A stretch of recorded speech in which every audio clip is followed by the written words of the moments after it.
Welcome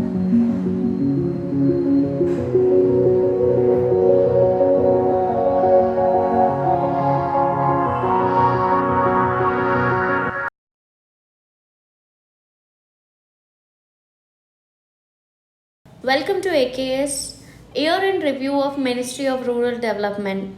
In this session, we are going to see the important schemes, policies, and programs that were taken up by the ministry in the year 2019. This becomes important for both prelims as well as mains because year on year we are expecting so many questions from this arena. In this session, we are not just going to talk about the important programs that were taken up this year, but also we shall try to throw a light on the previous important schemes. Before we venture into the schemes, first let us understand the genesis of Ministry of Rural Development. Right from our after the independence, elevation of rural poverty was one of the major and the prime objective of the plan development in India. Right, so this actually rural poverty or the elevation of rural poverty or the rural development here means elimination of poverty, ignorance, disease, inequality of opportunities, and as to provide a better as well as higher quality of life where the basic premise upon which all the plans and blueprints of the development were built. These are the major objectives or the vision of the independent in India where they wanted to eliminate these following things and but as to give a better and higher quality of life to the people, right? So only the beginning of the word rural development has come into play. Here, rural development just does not involve the economic betterment of the people, but also it believes in the greater social transformation of the people. Until there is a social transformation of the people along with the economic development, we do not call it as a rural development at all, right? So if initially if we can see just after the independence, after having few programs, and we knew somewhere India knew that unless and until we develop the rural India, we cannot expect that the India is rising anywhere. That's why initially main trust for development was laid on agriculture, obviously in rural India, because it was a major occupation thing. So they wanted to develop agriculture, industry, communication, education, as well as health. But after some 2-3 decades only, did the objectives of India change? Where they felt that along with governmental needs, there also needs an indirect or direct involvement of the people at the grassroots level. That is why we see in order to give the fillip and to provide the rural people with better prospects for economic development, they have brought about four important pillars. One is to increase the participation of the people. That's why we know they have brought so much of amendments later on by 1994, bringing Panchayati Raj system and the municipal governance. Second is about the decentralization of planning. Third one is a better reinforcement of land reforms. And the fourth one, we know the backbone of rural India is agriculture. And of course, the poverty over there means that we need to give lot of greater access to the credit to the rural people, right? So accordingly, in order to give a fillip to all these objectives that the Indian government had, and what do they mean by the economic development, once they got a clarity, they came up with a beautiful program in 1952 called as Community Development Program. This Community Development Program is considered as a landmark in the history of rural development. But yet, this community development program has got interchanged with many ministries. Sometime into the Ministry of Agriculture, sometime into the Ministry of Welfare and all. But finally, only in 1999, there came the existence of Ministry of Rural Development, right? So this Ministry of Rural Development initially had three departments called as Department of Rural Development, Department of Land Resources, and Department of Drinking Water and Sanitation. But now we know this particular department has gone on to become a separate ministry. So now the present Ministry of Rural Development has only two departments, namely Ministry of Rural Development and Ministry of Land Reforms. Now coming to the mandate of rural development, this mandate of Ministry of Rural Development is a sustainable and inclusive growth. I told you here itself, until and unless we give them a social transformation or the social growth, we cannot actually enjoy this word called as rural development. That's why the main aim of the Ministry of Rural Development is to give a sustainable as well as inclusive growth of rural India by increasing the livelihood opportunities, providing social safety, and developing rural infrastructure. And if coming to the programs that the particular ministry has taken up this year, we can center them all in the five phrases, and all these five phrases will be involved in and around these objectives, that has to give a fillip to agriculture, industry, communication, education, health, employment, which does not just involve the government efforts but also it will involve the people at the grassroots level. With this objective, now let us see the current flagship programs of Ministry of Rural Development. The five mentionable things here firstly is about the rural housing. So think it like roti, kapda, makan. These are the first things that are required by any human being, right? So that's why first talking about the makan, that is housing. Rural housing, it is done through the Prime Minister Pradhanmantri Yojana Grameen. And coming to employment, that is through Mahatma Manrega, very famous one. This we shall see it in detail about the things what has happened earlier, as well as the third phase which has begun in this year. Third one about the rural connectivity, that is done through the Prime Minister Gram Sadak Yojana. Fourth one about the rural livelihood mission. So they have replaced the National Rural Livelihood Mission with Deen Dayal Antodaya Yojana, called as Day famously. And the fifth one, it is going to talk about the rural skilling. So it is also named after Deen Dayal Upadhyaya Grameen Kaushalya. Kaushalya here means skill Yojana, and rural self-employment training institutes, right? Not only the five things that are important in the rural development, but also it involves the National Social Assistance Program, Shama Prasad Mukherjee Rural Urban Mission, as well as Sansad Adarsh Gram Yojana, which were the important programs that were taken up by the Ministry of Rural Development. So the department, as we have seen, there are two departments under the ministry. One is the Department of Rural Development, the other one being the Department of Land Reforms. So these departments are implementing programs based on the selection of poor household. Remember this name, poor households, as per the deprivation criteria of socio-economic census of 2011. We know that such type of socio-economic census is not going to happen this year. It's mainly because that numerous kind of castes that we have got in the census last time. So probably they are going to avoid the socio-economic census.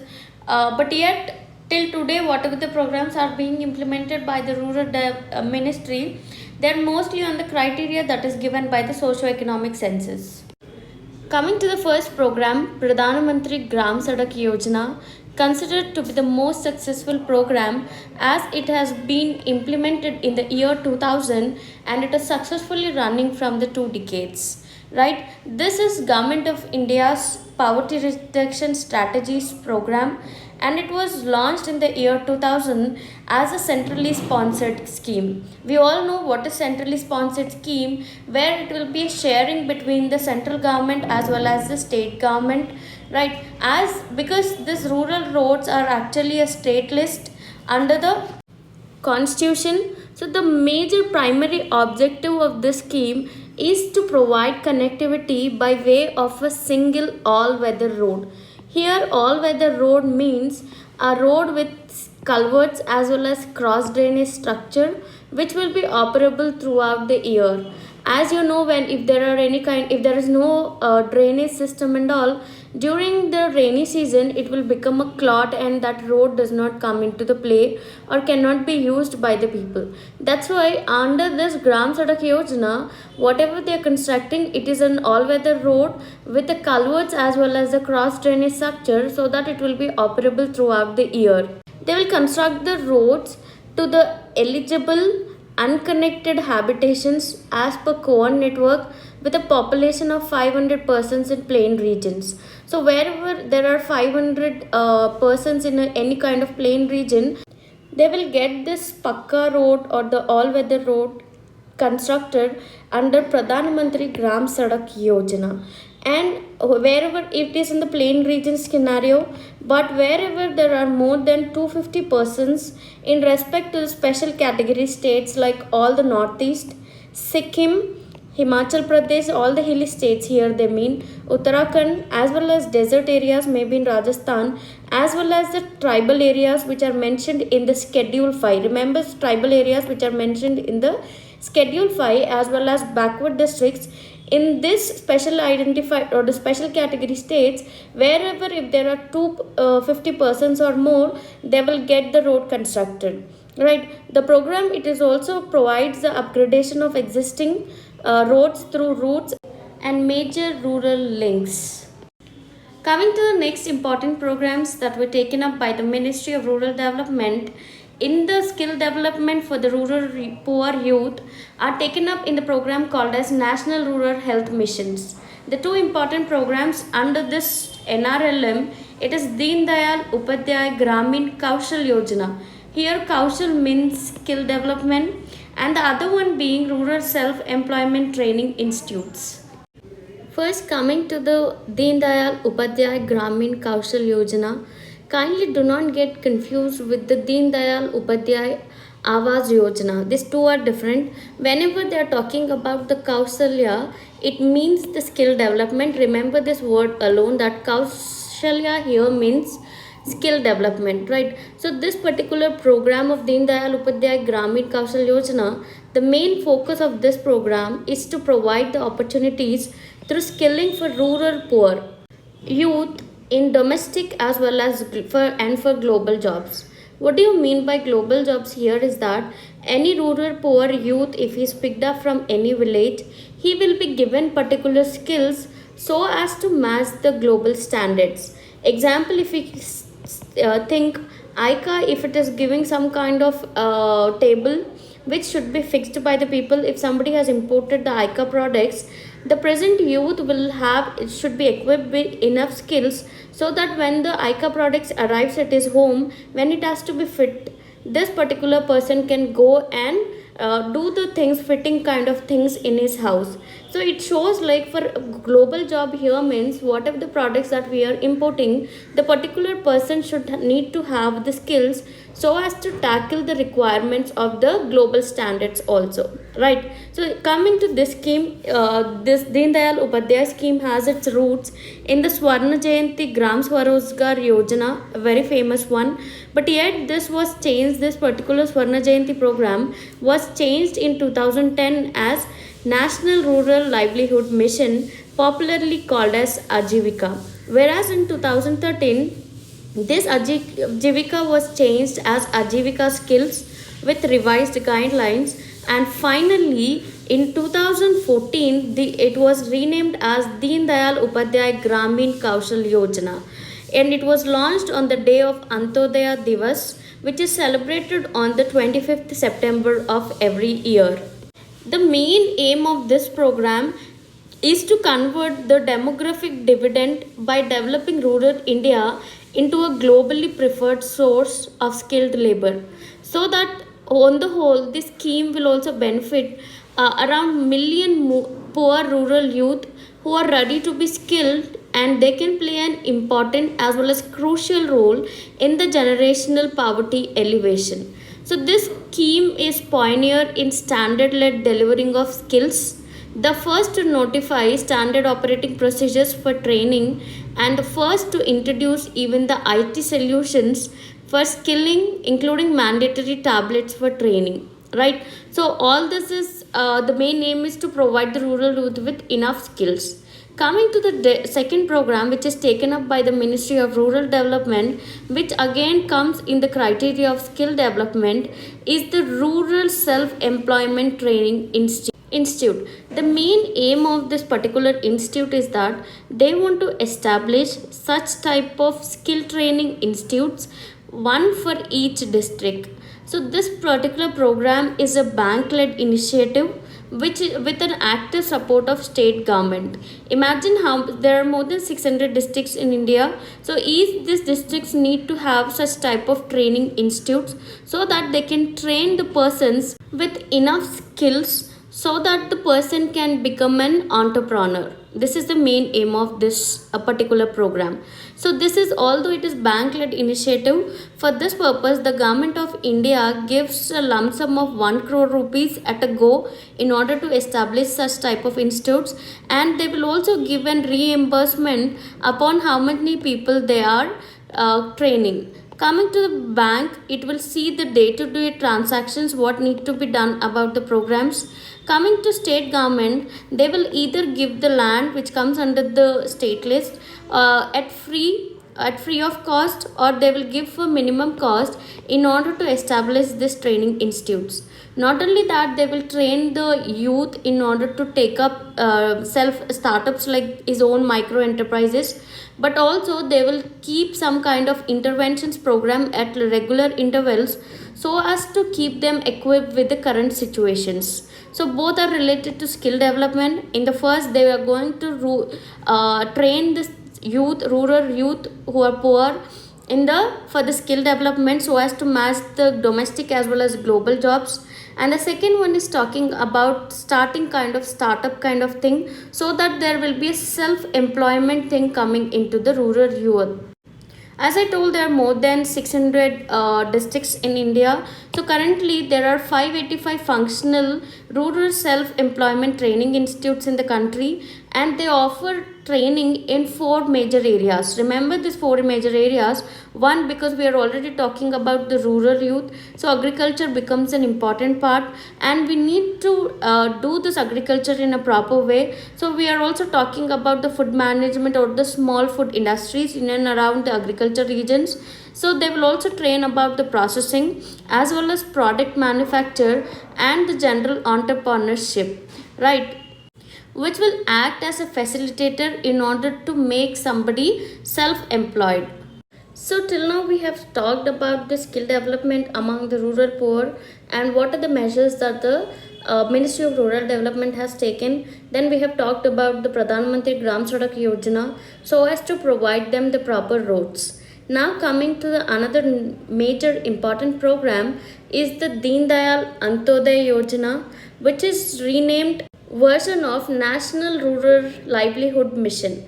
Right, earlier we have seen Dayal Upadhyaya Grameen Vikas Yojana, which was renamed after the National Rural Livelihood, same NRLM, but it is Ivica, so it is concentrating on the skills. But whereas NRLM alone, which is renamed here, it is Dayal Yojana, popularly called as Day NRLM. Right, so this main aim of this program is to launch or to seek out to 9 crore rural poor households into self-help groups. We know that self-help groups, once we remember this term, usually we get Kerala into our picture. This is a successful story of people who gather in small groups in order to save the money, right? So it is an initiation of kind of banking system where they also give loans to the members of this self-help groups, and they mobilize the money in this way. And recently we have seen many of the African nations are showing a lot of interest in this self-help groups successful running,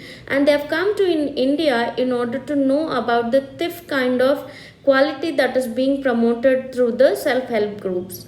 Now, this aim of Dayal Yojana is to mobilize this 9 crore rural poor households into the self-help groups in a phased manner, and they will also provide them the long-term support such that they diversify their livelihoods and improve their incomes as well as quality of life.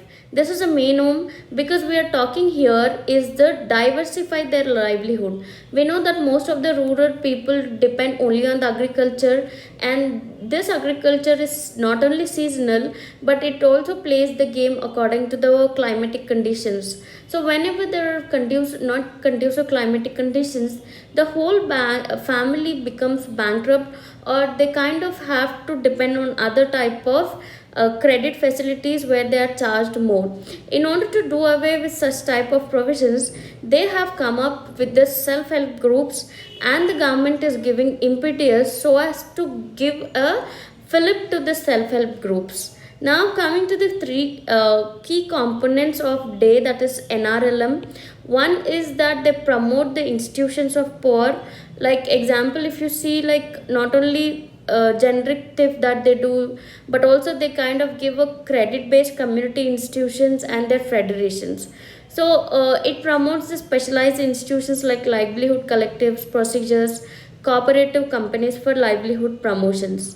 The second is that they also give the training and capacity building and skill building for these people. The third one being the community investment support fund, so that this they usually give such type of funds in order to develop through federations, in order to develop for suitable livelihoods of members and to initiate collective activities wherever feasible. So, although this is an old program because it was launched in around 2011, the important programs or the build up that they have brought about in this year is the Mahila Kisan Sasaktikaran Pariyojana, right? It is a subcomponent of again Day NRLM. It is to meet the specific needs of women. Mahila here is meeting Mahila, that is women farmers, in order to meet the specific needs of women farmers so as to achieve the socio-economic and technical empowerment rural women farmers, predominantly small and marginal farmers. So, in order to give a fillip to the women farmers, such program they have brought about, which is a subcomponent within the NRLM or the Deen Dayal Yojana NRLM. The second important program taken up this year is the Ajivika Grameen Express Yojana. Ajivika, we know it means livelihood, and Grameen rural, and express here means in order to provide an alternative source of livelihood to this self-help groups under Day NRLM. They are going to operate, they will facilitate this woman to take up the operation of public transport services in the backward rural areas which are identified by the states, right? So that they will provide the safe, affordable and community monitored rural transport services in order to connect the remote villages with key services and amenities. So on the whole, this Day NRLM is going to give fillip to the women by making this Kisan Sasaktikaran Pariyojan as well as Ajivika Grameen Express Yojana, so that the theft, usually this type of thing, self-help groups, once we remember only women, it is a woman who are taking an active participation, does not mean that men cannot involve. They can, but they are showing little interest, right? So, in order to see such type of trend, the Ministry of Rural Development has been bringing new kind of developments into this scheme. So, the next important question is that on what basis are they identifying this rural poor? Because in the last two programs we have been talking about the rural poor youth and now the rural poor women or the women farmers, right? So, how are they including these people? They are taking a criteria from the socio-economic caste census, right? So in this socio-economic caste census they have mentioned a term called as automatically included households and households with at least one deprivation, which was constituted by the socio-economic and caste census, right? So this target group information was provided by the socio-economic and caste census. So in this census, they have told about the people who should be automatically included households, maybe because they are deprived of so many things. Maybe they were belonging to SC/ST communities or the minorities or economically weaker sections. So those kind of households they have put in this list, which will be directly included. And this list of rural poor is also validated by the participatory identification of poor, which is again, it's not like maybe the census, if it is conducted by one woman who must be trying to include so many people irrespective of data. In order to counter check whatever the data has been given in the socio-economic census, they have come up with a new equipment called as participatory identification of the poor, which will be mandated by the Gram Sabha. And we know that Gram Sabha's mandate is will come because people will be under the continuous scrutiny of the Gram Sabha. So it will be rechecked with the Gram Sabha. So coming to the three major components of Deen Dayal Antyodaya Yojana and National Rural Livelihood Mission, the first one is the promotion of sustainable institutions of the poor. As I told, sustainable institutions here means whichever are trying to give them the livelihood institutions by forming the self-help groups. Next is to ensure the access of financial services. So when these self-help groups can go and avail the bank loans, otherwise they cannot run this kind of programs. So they have to ensure the access to the financial services from the banks and different institutions, maybe NABARD or the SIDBI kind of things. Next is to promote the diversified livelihood opportunity. As I told, if any person who is coming from the rural area, if they do not diversify their opportunities, then they will fall into the debt trap when the agriculture is not going well. So that is the reason it emphasizes on diversifying the livelihood opportunities for the poor, both in in-farm as well as non-farm sectors. The fourth one being to promote the skill development and access to job, and we have seen two programs which are actually taking major measures in the skill development of youth of rural poor.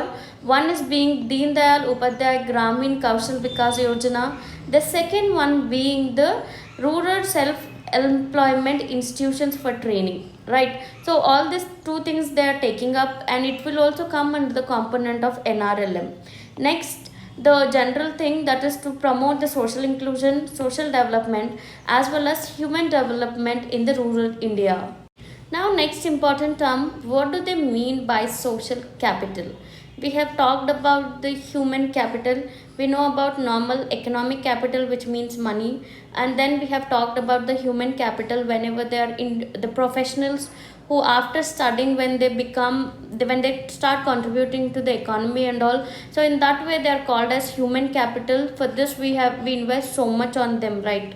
So in the same way, what do they mean by social capital? It means it is a community, the whole of community, which is trying to equip the community with the requirements that is needed for the interventions. If we see here, it is a community driven approach and it is central to mission's implementation strategy. So if you see, this includes more than some trained Krishi Saki as well as Pashu Saki, who will provide a last mile livelihood extension services to the rural poor. So once we equip these people in order to tackle with the communities, to them we call it as social capital, because just like human capital, once we invest on the humans with their kind of education and all, when they start working and contributing to the economy, that's why we are calling them as human capital. In the same way, for the social capital, these persons will be trained as Krishi Saki as well as Pashu Saki, as the name is saying, for agriculture betterment as well as the animal husbandry betterment. So these people, how they will drive the community into the central to for the mission's implementation strategy, they will be called as community resource persons. Coming to the next program, Manrega, the most popular, the most meaningful, and it is also one of my favorite program that the government has brought, because this particular program has brought about a lifeline to millions of people in the country, right? The main aim of bringing this program was to enhance the livelihood security of households in rural areas of the country. So the aim is to provide the 100 days of unskilled manual work in the financial year to every household. If you can remember, before bringing this kind of program, most of the people were only dependent on the agriculture in the rural areas. They never knew how to find an alternative employment, especially because agriculture is seasonal in nature. That's why I say this program is very popular. It was when this program was implemented during the UPA era. We remember that LK Advani, although being in the opposition, has praised such type of program. And yes, it has lived up to its mark. And today, after coming along for 2 decades, this is considered one of the successful program which is being run by the government of India, right? So in order to keep up pace with the current things, not just with what motive it has started, now the ministry has taken a lot of steps so as to bring some kind of genuinity into the program. This involves not only giving so much of higher budget allocations, but the government has been working towards in order to bring more positive changes in the program with every time new initiative. Examples being electronic fund management system. So within this program, around 96% of wages are today are being paid electronically into the bank or the post office accounts of the Manrega workers. The next important thing is the Aadhaar seeding as well as the geotagging of assets and also strengthening the social audit. This is how this program is considered a popular one because it has brought a lot of several steps so as to keep it alive. Not only that, if this were the several steps that the government has taken in order to do the betterment with this program, this year they have brought about more two major programs called as Jal Shakti Abhiyan and 100-day program completion of natural resources management. The main aim of both the programs was to augment the focus on taking up water related works, and this have actually ensured the time bound mission mode impetus on the water conservations. So we can expect a question like program completion of natural resources management or the Jal Shakti Abhiyan. Both of these programs come under which program or the which ministry. Do not go with the what the name it is given here. Usually Jal Shakti we again remember about the water resources department, but it was taken up under Manrega and it comes under the Ministry of Rural Development. Coming to the achievements of the Manrega for this year, although this all calculations can be ignored, but remember there is another important thing that here they're talking about, that is software for estimate calculations using rural rates for employment. Right, this is just the software that they have brought about so that it will give a benefit in creating a transparent system for according administrative approval as well as the technical sanctions for the Manrega program. Now, the field functionaries can track, remove obstacles, and speed up the whole process of workflow. Now, this secure program has been implemented in 24 states across so many districts. So this software will make sure that if any project is being taken under the Manrega, so it will ensure if there are any obstacles, maybe natural as well as if some people are creating any type of obstacles, it will give a transparent system so that the administrative can work on it as well as bring about approval of the administrators. So till now we have talked about the four major important programs concerning the road as well as skills, livelihood and the wage employment programs. Now coming to the another important aspect of providing the houses to the rural poor, right? So because housing is considered as universally recognized as a basic human need, so as to reduce the rural housing shortage and to improve the quality of housing especially for the poor has become an important component like all this for the poverty alleviation strategy of the government. So if we see earlier the rural housing scheme called as Indira Awas Yojana, which was very famous, now it has been restructured and named as Pradhanmantri Awas Yojana Grameen in order to specify about the rural. Right, this came into effect in 2016.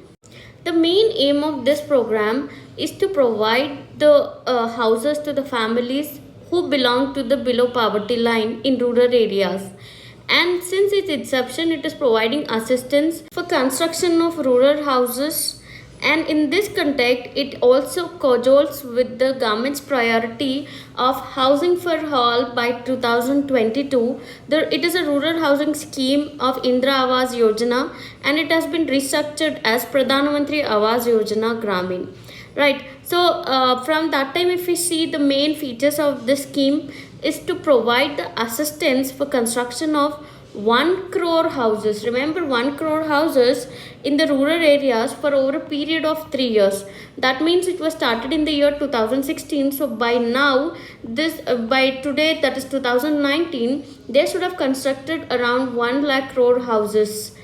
But yet the government has failed, maybe because of shortage of funds or something. They haven't yet reached the target of constructing the 1 crore houses, right? So now coming to the main features of this scheme, it is to provide the unit assistance of 1,20,000 in plain areas and 1,30,000 in hill areas or the difficult areas. And as told earlier, the beneficiaries here will be identified through the socio-economic caste census of 2011. This Pradhanmantri Awas Yojana Grameen also provides for a Pakka house with basic amenities to all houseless households presently who must be living in as tenants or who kinds of live in the kacha houses. Remember, not only to the people of houseless, but also today, if some households who are living in the kacha and the depleted houses, they will provide this type of amount to these people in order to construct the houses and to improve their target by 2022, right? Here the target number under the housing for all is 2.95 crore, which is proposed to be achieved in the phases by 2022. So in addition, we have seen 1.20,000 is given to the households of plain areas, whereas 1.30,000 is given to the people coming from the hill areas. Not only that, in addition to this unit assistance, the beneficiaries through the convergence of Swachh Bharat mission as well as Manrega, they will be provided the 12,000 rupees as assistance for construction of toilet as well as unskilled wages of 90 to 95% for the construction of the house. So in addition to this, if we take it in the plain areas, along with 1,20,000 in order to construct the toilet, they will get 12,000.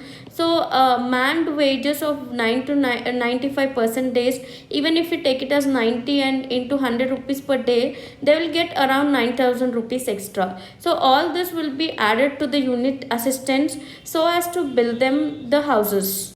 So we have seen in the previous schemes how, in order to ensure with the compliance with the people, targeted people, if they are getting the benefits or not, how they have brought about the social auditing, and what about the social capital as well as the socio-economic caste census which is being used in order to identify the beneficiaries. In this spirit, they have also brought about another important thing so as to bring a governance solution is the direct benefit transfer. So under this Pradhanmantri Awas Yojana Grameen, the assistance to beneficiaries will be transferred electronically through a software called as Awas Soft PFMS platform. So this will ensure a transfer of funds electronically into the bank post office account of each beneficiaries through the fund transfer order. Remember, in Manrega we have talked about the electronic fund management system. So that is for the Manrega, right? So remember, this can be a confusion which software is being used by which scheme. So here for Awas Yojana, you can easily remember the Awas Soft PFMS platform, whereas electronically fund management system is being used by the Manrega. So there will be another case where the person may take the money for the construction of house and ultimately he may not even construct the house, right? So that type of things may happen after people take the money. So in order to ensure that people are really constructing the houses after taking the money, now they have developed an evidence-based monitoring of house construction by using a mobile application. So for this purpose, they will capture and upload the geotagged time-stamped photographs of the house at various stages of construction has been made mandatory for sanction and release of assistance to the beneficiaries.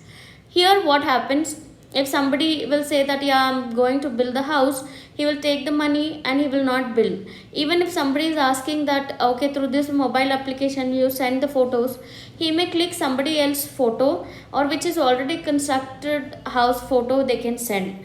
right? Such type of things can happen. In order to do away with that, they have put up a geotag so that you're not uploading some others construction, and also time stamped. You should, in that photograph, it should involve at what time and what date you're taking this photograph at the various stages of construction. This mandatory thing will be made applicable through the mobile application called as Avas SAP. Like WhatsApp, it is Avas SAP, which was developed for capturing the different stages of construction of houses, and it has reduced the time for verification. So before, we know that through the verification and then only such type of amounts would be given to the people. It is a two-sword kind of approach. One, it is throwing the accountability on the officer as well as the people in order to avail this funds. So as told that not only by the Swachh Bharat, on the Swachh Bharat mission days, people will get 12,000 rupees under the Awas Yojana, but as told that 90 to 95 days of paid unskilled labor will be added to the people who are constructing the houses. In order to oversee this, a real-time web link has been developed with Narega Soft in order to allow the auto creation of Narega work against the Pradhanmantri Awas Yojana Grameen house, which is sanctioned, so that this particular real-time convergence with other schemes will ensure that the beneficiary is able to claim his 90 to 95 days of paid unskilled labor for construction under the under the Pradhan Mantri Awas Yojana, which is in convergence with the Manrega. So one of the beautiful thing that they have brought in this convergence of scheme, it is not only that the duplication of work will be overdone, but here if we can see, they try to convert the Pradhan Mantri Awas Yojana Grameen with the Ministry of Petroleum and Natural Gas Products scheme called as Pradhan Mantri Ujjwala Yojana. Right, in this present Pradhan Mantri Ujjwala Yojana, usually they will provide a free LPG connections to the people who will be identified by the Pradhan Mantri Awas Yojana Grameen. And once they are identified, they can get this free LPG connections under this scheme, right? So this is also again not only it is converging with the Swachh Bharat mission as well as the Manrega, but here they have even combined with the Pradhan Mantri Ujjwal Yojana, which is conducted by the Ministry of Petroleum and Natural Gas, so that once they have completed or nearing the completion of the house, they will such type of data will be shared to the Ministry of Petroleum and Natural Gas, and they can, once the construction is over, this particular ministry can give them the LPG connections at free of cost. So in order to ensure the more compliance, the other initiatives which were taken under Pradhan Mantri Awas Yojana Grameen is the release of social audit guidelines. That's how the Gram Panchayat can conduct the social audit. What are the guidelines it needs to follow are released by the Ministry of Rural Development. Right, so this guidelines for the social audit in Pradhan Mantri Awas Yojana Grameen will be prepared in consultation with the Remember National Institute of Rural Development and Panchayati Raj. They will this ministry will consult the NIRD and PR, and they will prepare the social audit guidelines, and they will issue these guidelines to the Gram Panchayat so as to process the conducting of social audit of the scheme in the Gram Panchayat as per the guidelines which will be given by them. So the important thing to remember here is that Ministry of Rural Development has tied up with NIRD and PR in order to release such type of social audit guidelines. And I've recently seen one question where they've asked few schemes and asked to rectify which of the following programs has social audit thing. So remember here Awas Yojana has a social auditing, and as well as we have seen such thing in Manrega also. Now another significant thing in order to give the fillip to the Pradhan Mantri Awas Yojana is the celebrations of Awas Divas, right? So this is celebrated on every year on 28th November, because for the first time on 20th November in 2016 in Agra, UP, our Prime Minister has launched this program. So that is the reason, in order to commemorate this day, every November 20th in all states and UTs, they are celebrating this Avas Divas, or also called as Avas Thap, in order to commemorate this beautiful event or the Pradhanmantri Avas Yojana. So not only that, what are the provisions they are giving in the Pradhanmantri Avas Yojana, but also it is time to sensitize the beneficiaries about the what are the equipments that are available in the Pradhanmantri Avas Yojana. So this particular people will be sensitized about the number of installments in which assistance is provided to the beneficiaries, and availability of different housing designs, how they have to build so that it will be environmentally sound also in that area, and also about the mansion training program and the availability of trained mansions. So for constructing the house, they can actually need not call some person who is not well equipped with the mansion kind of thing. So this also provides for the trained mansions in order to construct these houses, right? Not along with that, they will also organize an interaction sessions with the local banks in order to facilitate the loans to the beneficiaries of Pradhan Mantri Awas Yojana. And another commemorative thing is to even organize the Bhumi Puja as well as Grave Pavesh in presence of state dignitaries. So we have seen about the skill as well as housing, road, and livelihood, and the wages, daily employment things for the rural poor. But there are also other few programs that were taken up by the Ministry of Rural Development. The famous one being the Shama Prasad Mukherjee Rural Urban Mission. See the term rural as well as urban mission. The main aim of this program is to bring about a comprehensive development of 300 clusters which are spread across the 29 states, right? So these clusters are identified. Example, in rural area they will identify different clusters of villages, and they will display the potential of economic growth through the presence of thematic livelihood activities, and they will also increasing population and non-farm employment, right? Non-farm employment here they are stressing because it is to give the provisions of urban areas into the rural areas. So they will identify these clusters, tell them about the potential, how they can transform their own economic growth by involving the thematic livelihood activities as well as the non-farm employment.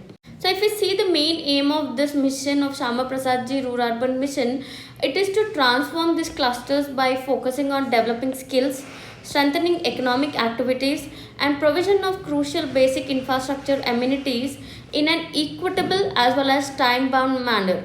So this integrated cluster action plans will comprise all these components as prepared for the every cluster. Coming to the second important program other than the ones we have discussed is the Sansad Adarsh Gam Yojana. It is this present Yojana is considered as a path-breaking initiative in the rural development. It was launched in the year 2015. The main objective of creating this, launching the Sansad Adarsh Gram Yojana is for creation of Adarsh Grams. Remember, Adarsh here means pride across the country. This scheme guidelines, if we see that each member of parliament, each MP of your area or any area, they can make one gram panchayat of their choice as model village by 2016, and by today, that is by 2019, they should have completed, along with them, three kind of villages will be identified, and they will develop this one each gram panchayat as a model village. So this model village will not just have they will make sure the water, the economic benefits that the government is giving, and it will also have the equal participation of the people so as to build a model village, and this model village can act as an anchor for building up another kind of villages. So by the second phase, which comes, each member of the parliament during his tenure may be developing 5 model villages in or his area by 2024. So as of today, the data says by all the honorable prime member of parliaments have adopted around 1733 gram panchayats under the Sansad Adarsh Gram Yojana, right? So this Adarsh Grams will serve as a nucleus of health, cleanliness, greenery, coordinatory with the village community, becoming the schools of local development and governance, and it will also inspire the neighboring gram panchayats. So these were the most important programs that we had to talk about. Other than that, on pilot basis, a lot of things that the government is doing, especially Ministry of Rural Development, because half of the population is residing in this area. So that is why we got to see so many programs which are involved in this rural development, right? So not only that, in order to bring about the authentication, they are using this biometric Aadhaar authentication, as well as annual life certificate Jeevan Praman system, and the e-Praman has been started, right? And this social audit is a concept that is becoming popular and relevant in the context of good governance. So this social audit is becoming an important tool so as to empower the people, as well as the participation in the implementation of the scheme, right? So for this purpose, in order to conduct the social audit, guidelines has been released. So pilot on social audit is completed in 5 states, and the same thing has been started in the 10 states also. So these were the important programs and policies of this year. But having thrown the light on the previous year important programs also, so whenever if some current issues are coming, example today's newspaper we are seeing about the falling short of funds of Manrega, you will be able to know about the what has happened in Manrega, how it has started, and what are the present current scenarios, so that it will become a holistic answer for your mails.